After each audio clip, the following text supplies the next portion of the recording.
Yeah, we've gone blue, baby. Match your shirt. Thoughtful like that. Shirt's white, mate.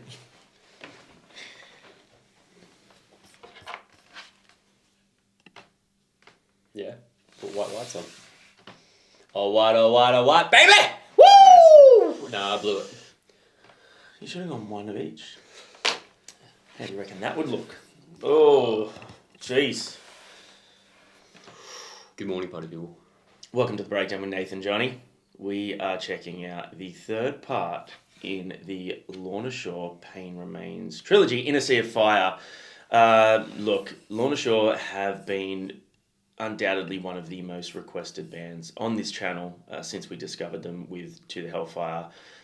We had a chat with the lovely Will, absolutely sweet dude, so energetic and so enjoyable to chat to, and it was really interesting seeing that persona, you know, on a guy that's got such an aggressive band. Like, he's such a fun-loving young dude. He's just like stars in his eyes, ready to go. The devil is in his throat, not in his heart. Yeah, that's a good point, actually. Now, we haven't checked this one out yet. I haven't even listened to it yet. So we're going to maybe put a warning up. It could have some themes that are triggering to some people. The last one had a warning on the screen. Did this one? No. Cool. It didn't. So, but hey, you never know. All I do know is that it's 9 minutes 20 long. So, firstly, apologise that you have to stare at these heads for 9 minutes, as well as the talking. But hey, get yourself comfy. Stretch up if you need. That hurts. Yep, that's a terrible stretch anyway. Did absolutely nothing. Stretch. Can't put your headphones on. All This right. one's gonna be a long video as is. As is. It's going to be a long one. All right, let's go. I imagine we kick straight into things here. A 3, 2, 1.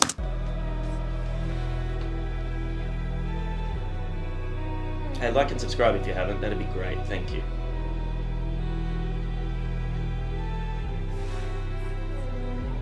Also, check out our merch.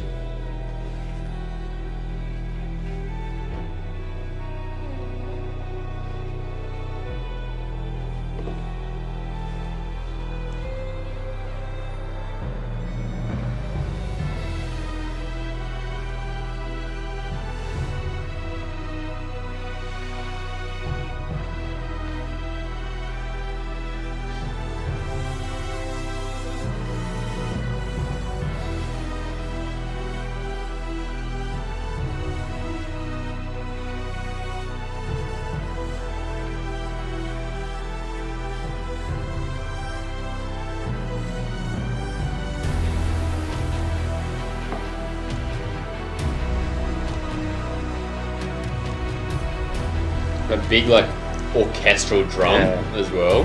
Build up is insane, especially when you think of how it ended.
Far out.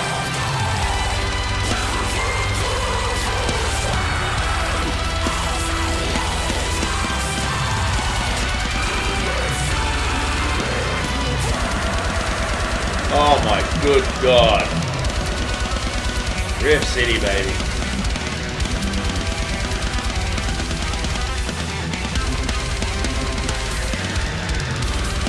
Oh, scaling down that. The Sick. The pairing of the strings and the orchestral stuff with the ferocity of the drumming Yeah. and the riffs is done so well. Yeah. I would love to know how that's written. Whether the guys in the band write the orchestral stuff, or would they get someone like help come in to help compose the strings and stuff? Yeah, they would Because definitely get someone in to compose with them and things like that. Yeah. so well done. Or they leave it up to their hands. They send them the track and they say, hey, can you write something? Use to your this? hands and do this. Yeah, all your skills and your instruments and things. And so I'm guessing that they'd be like, righto, here's where the song ends, here's where it's going. Can you guys sort of set the mood leading up to it? What can you come up with? And like when you've got, people that are used to writing that sort of stuff, they'd obviously be able to translate the vibe and the feeling quite well, which obviously they did. And when this started off, I couldn't help but... It's interesting when you've spoken to members of bands. We'll get back into it in a sec. But So you were really going here. yeah, but like listening to this since talking to Will, I'm noticing things like when he said, like how they're using like the metalcore influence and stuff like that. I've noticed, and then also when he said like we want to write music for like Lord of the Rings and things like that. Oh yeah, That's 100% what I was thinking at the start. I'm like, this is 100% Lord of the Rings music. yeah. You know, see a It's great.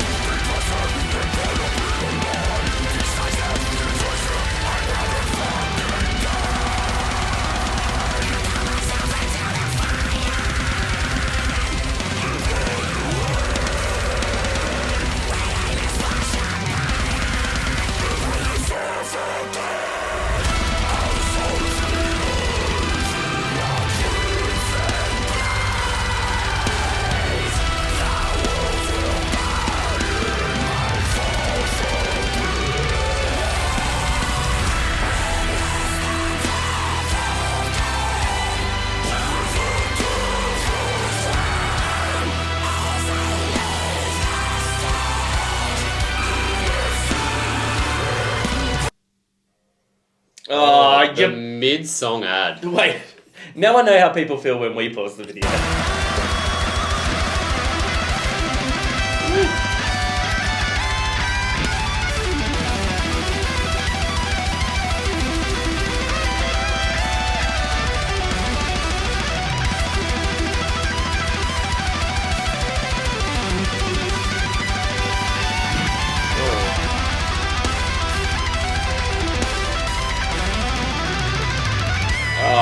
Shred. Oh, I know you love to finger blast, but why don't you ever shred of the fingies? it's my fingers that do the shredding, mate. Yeah, that's why you don't do it. There's a bit of tapping, sweeping. Shredded doing for that, man.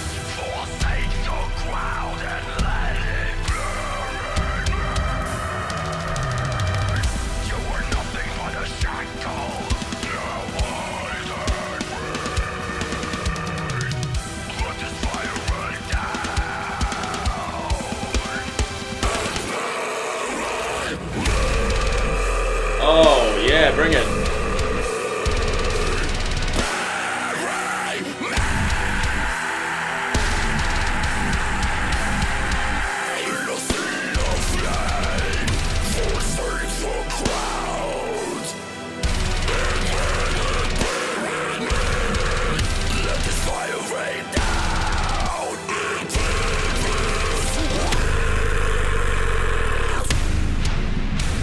Oh, dude, don't do that. You're gonna regret it.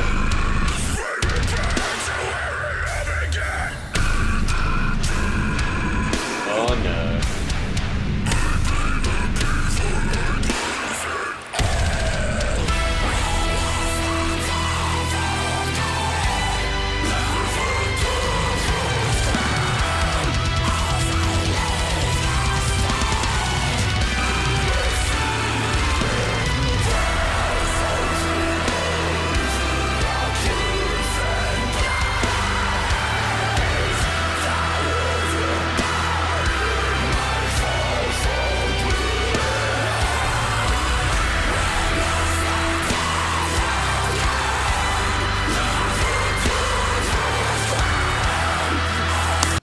need to talk about the fact that there's all this fire going on around them. I know it's in a sea of fire, but shooting this, it's in a chapel of some sort.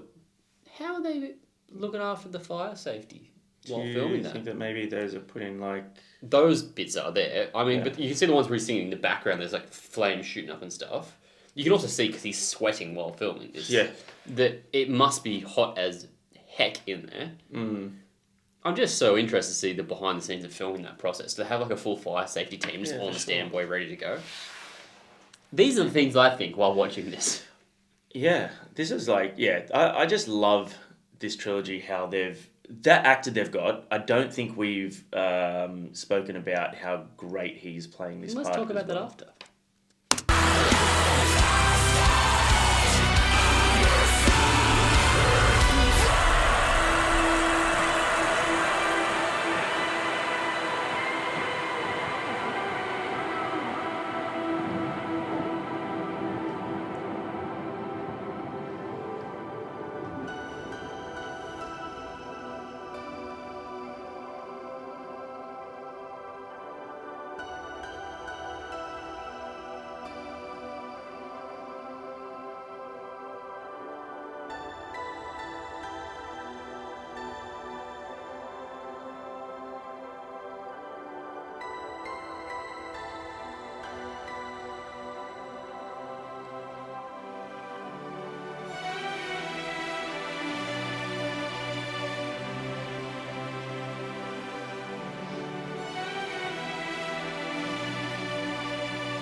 That's some straight up metalcore. Yeah, it's really, really huge melody.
What a heavy ending.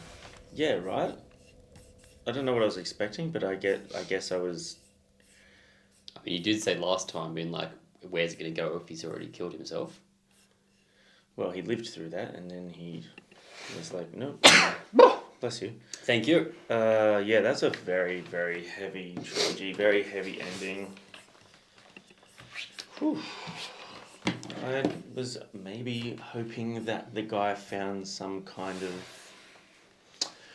reason to live on in her honour, I suppose, and honour her memory and stuff. But it's interesting to me the way they did that, and kind of all the footage of them together, which I thought was an interesting thing, was just basically them just sitting around together and hanging out. You know what I mean? Like it was just like shows you how connected they were, because all of his best memories was literally just him and her in the home, just hanging out, just talking to each other. And I think that's like a really sweet sentiment of how strong like their love was, so to speak. I agree with you, but I'm also going to play devil's advocate here and say that's because it was all shot in slow-mo and there's only so much you can show in a slow-mo scene with a flashback with the golden light and stuff. You can't be like, and now they're on a merry-go-round roller coaster and they're doing this, because you just wouldn't get that shown within the time frame. So I think the cinematic element of it was done really well to showcase that, to give you exactly that feeling you said, but also they didn't have to really do anything with it. Like sort of... As you touched on, shout out to the main actor guy there, because that's so well done to convey the hurt and anguish and sorrow without having lines, without talking. Yeah. When he was sitting in front of the casket and he just had this just empty, like just a really empty blank stare. Like there was just nothing there. You know what I mean? I think that's a really hard thing to do. Like, you know, you could say... Give us your best empty blank stare. There's nothing going on up here, guys. I'm sorry, were you saying something? And I think that's when it really sort of hit for me as well. It was just... Because it's so easy to say, just sit there and look like you just don't care about anything. But it's not an easy thing to convey. Yeah. And then, you know, the juxtaposition of that footage against when he's with her and he does look genuinely so happy, and it was really well done. Like, this is incredibly well done, this trilogy. Any haters out there, you're an idiot. The new album is out now as well, so we can finally go listen to that, which is exciting. Song-wise, that was potentially my favourite of the three. I feel like there was the most... I know it was a longer song, but there was the most diversity in the song for me. The ending, for me, was just... Yeah, that really sent it home. Like, with that huge melodic crescendo, is that the word? Oh, yeah, I like the word crescendo. My favourite thing about it was it did not feel like 9 minutes. No, agreed. At all. That went really fast. We touched on this when we spoke to Will about his eloquence and the fact that you can actually understand the lyrics. And that was, I feel, really well showcased in that. Yeah. Obviously, a lot of deathcore vocals can be very guttural and unintelligible, but one of the things that I think sets Lorna Shore apart is the fact that Will's vocals, at times, are very clear and very concise. Yeah. And you can actually kind of follow the story without having to listen to it a bunch of times. On first listen, you can get that. Also, massive shout out for using the word soliloquy in there. Love that word. Yeah, well done. Look, I think they do cop a little bit of flack from the deathcore elitists, as you know, any band that's got a quick rise to popularity in any scene does.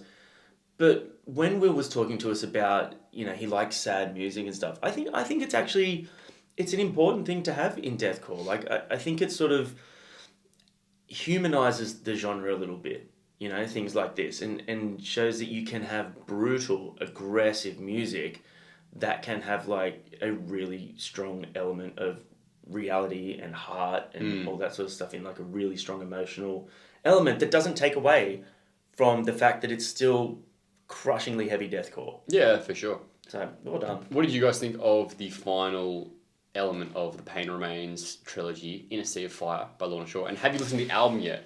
If so, comment below. Let us know your favourite tracks on the album, and we'll go give it a listen ourselves. We sure will. I'm excited to listen to all three together now, for sure. Thanks the back-to-back factor.